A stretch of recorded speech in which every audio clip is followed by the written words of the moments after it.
Back to WKYT. Get ready to tie up your laces, get your running shoes ready as the 7th annual Veterans 5K run kicks off. Joining me now is Risa Richardson with Columbia Gas and Sgt Lennie Motley with the Lexington Department of Community Corrections to tell us more about this race. Thank you two for coming in today. Thank you for having us. Thank you for having us. So tell us about the race, how this got started. Well, we are so excited about this year being our 7th year. I remember our first year, we were so nervous. We didn't know if people would really support it. But of course, we had nothing to fear because people did come out and support us, and they've done so for 7 years.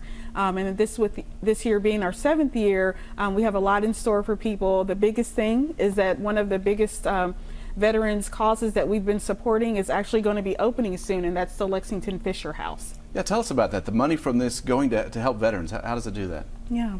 Well, what it does is it actually supports the VA health initiatives throughout the region, and specifically the Fisher House. The Fisher House is a house where the family members of some of the patients will be able to stay at no cost to them. Almost like a Ronald McDonald House or a B&B type facility, okay. So that this way they will actually not have to worry about the expenses of lodging. That's a big expense that we may not think of. If you have somebody who's coming in, they don't live in Lexington, they're receiving care, suddenly where's their family going to stay? It's going to help with that. Exactly. And you were telling me that during the pandemic you all figured out some creative solutions to help with keeping the race going, and then part of that was so popular it's going to continue. Correct. Basically, we added on a virtual option because during the pandemic, people weren't able to come out and actually participate at the facility. So what we did was we submitted the virtual race where people were able to run the race, submit their times, and it became so popular. People from overseas have been able to participate in the race as well, so we decided to keep that option open.